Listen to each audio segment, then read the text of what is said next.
तो परिसंचरण तंत्र कौन सी बला है, आज उसको समझते हैं। बहुत सारा क्वेश्चन इससे पूछा करते हैं एग्जाम में। सबसे पहले आपको मैं एक बात बता दूं कि आप लोग वीडियो देखते हैं और वीडियो देखकर लाइक भी नहीं करते हैं, ना ही अपना फीडबैक बताते हैं। अगर आपको वीडियो अगर अच्छा लगता हो तो कम से कम एक लाइक भी दिया कीजिए।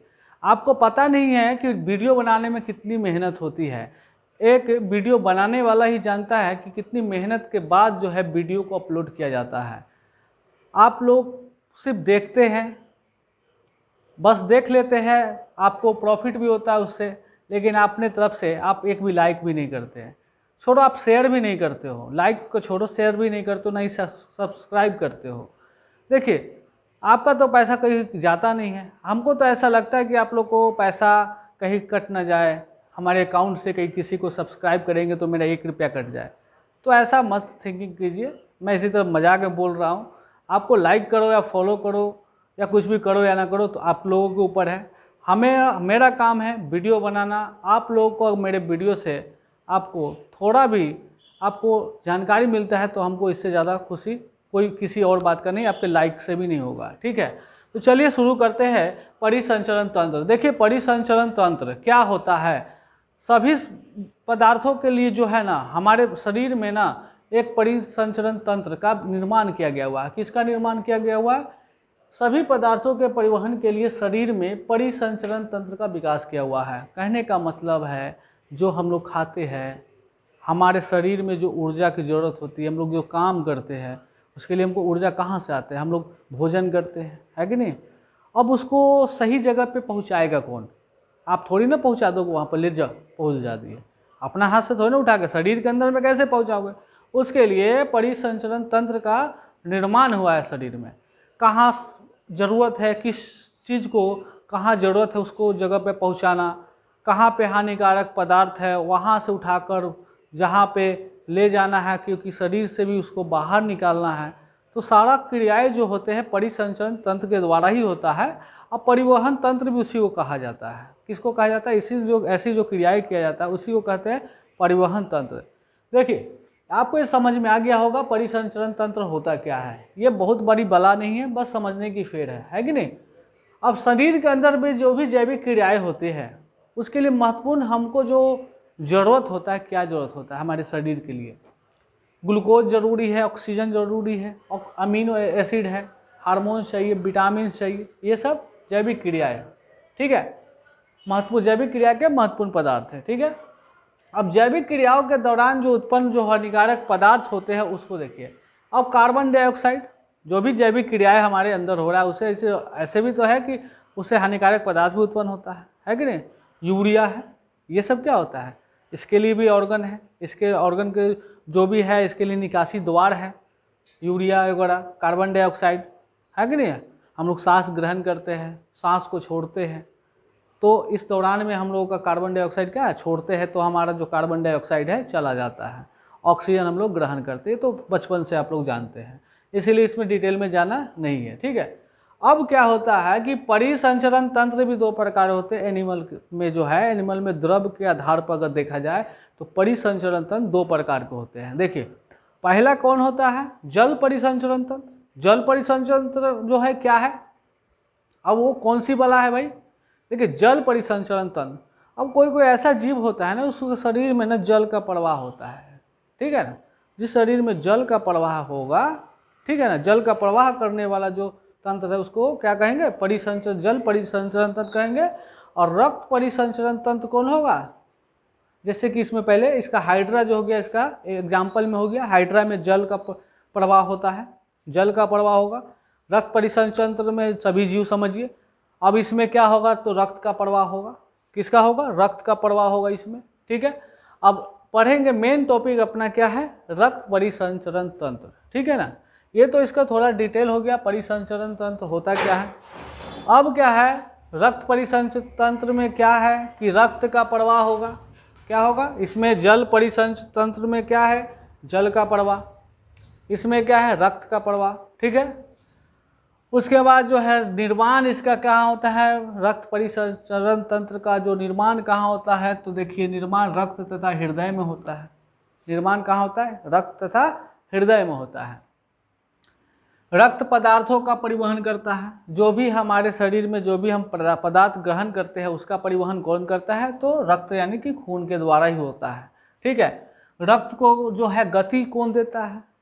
प्रेशर। जो हमारे शरीर में 24 घंटा जो ब्लड जो चलते रहता है वो कौन करता है? तो उसका कार्य करता है हृदय। हृदय एक पंपिंग मशीन की तरह काम करता है। हृदय के द्वारा ही जो होता है गति प्रदान किया जाता है रक्त को, जो हमारे शरीर में 24 घंटा रक्त चलते रहता है। ठीक है। ये भी क्वेश्चन तैयार होता है कि हमारे शरीर में जो है 24 घंटा जो है रक्त दौड़ते रहता है। ठीक है। अब देखिए, हृदय को पंपिंग ऑर्गन कहा जाता है। इसी कारण क्या कहा जाता है? हृदय को पंपिंग ऑर्गन कहा जाता है। हृदय के राइट भाग में यानी कि जो है दाएं भाग में जो है अशुद्ध रक्त रहता है, अशुद्ध रक्त का जमा होता है। और बाएं भाग में जो लेफ्ट भाग जो है उसमें शुद्ध रक्त का जमा होता है। अब आ गया हृदय का वजन कितना होता है? तो औसत देखा जाए तो 300 ग्राम लगभग। ठीक है। हृदय का जो संरचना है मांसल संरचना है। ठीक है। हृदय क्या है? फेफड़ों के बीच जो है, हृदय जो है फेफड़ों के बीच जो है, फेफड़ों के बीच पसलियों के पीछे स्थित रहता है। और हृदय में कितने कोष्ठक यानी कि चेंबर कितने? तो 4 चेंबर होते हैं। ठीक है। आपको इतना कुछ समझ में आ गया होगा। चलिए अब देखते हैं इसके नेक्स्ट। तो चलिए अब देखते हैं, हृदय के बाहर एक आवरण होता है। क्या होता है? हृदय के बाहर एक आवरण होता है जिसे क्या कहते हैं? पेरिकार्डियम कहते हैं। हृदय के बाहर क्या होता है? एक घेराव से बंद होता है हृदय। ठीक है। और उस आवरण को कहते हैं पेरिकार्डियम। देखिए, पेरिकार्डियम भी 2 शब्दों से मिलकर बना, पेरी और कार्डियम। पेरी का अर्थ क्या होता है? पेरी का अर्थ होता है अराउंड यानी घेराव। ठीक है ना। और कार्डियम का जो अर्थ होता है हार्ट। ठीक है। इसका भी 2 शब्दों से मिला, ये आपको समझ में आ गया होगा। पेरिकार्डियम का काम क्या है? हृदय का जो है बाहर के आवरण को, घेराव जो कह जाता है, जो मजबूती प्रदान करता है, बाहरी आघातों से बचाता है। ठीक है ना। अब पेरिकार्डियम का और हृदय के बीच में द्रव भरा होता है। ठीक है। अब देखिए, हृदय तथा पेरिकार्डियम के बीच क्या है? द्रव भरा होता है।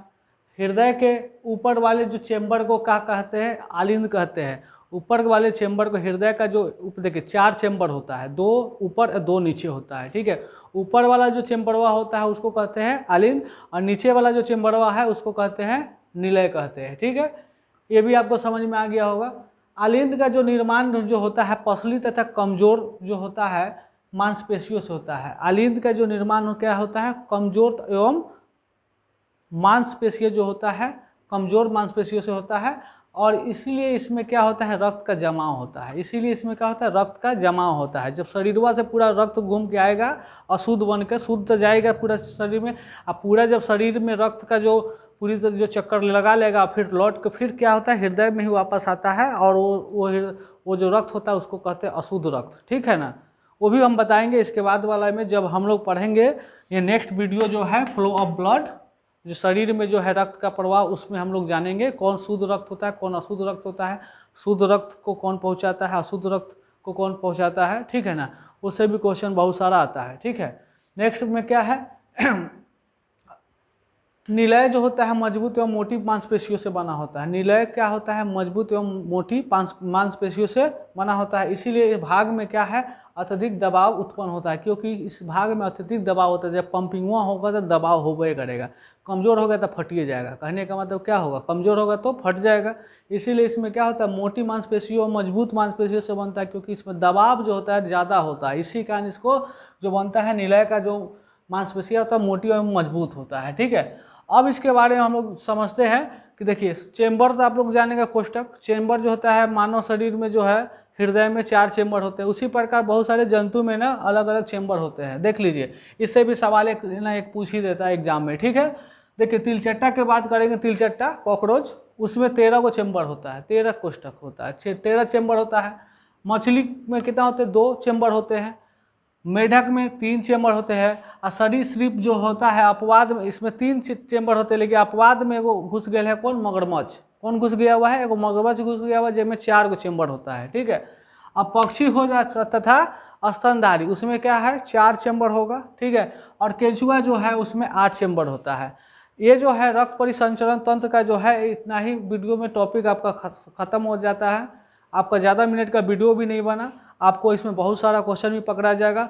नेक्स्ट वीडियो में हम लोग आएंगे फ्लो ऑफ ब्लड के बारे में। रक्त का प्रवाह कैसे होता है उसमें डिटेल में हम लोग और जानेंगे। आज के लिए इतना ही। अगर आप लोग वीडियो को लाइक और शेयर कर रहे हैं तो अच्छी बात है, नहीं कर रहे तो कोई बड़ी बात नहीं है, आपका मन आप जो भी करें। धन्यवाद।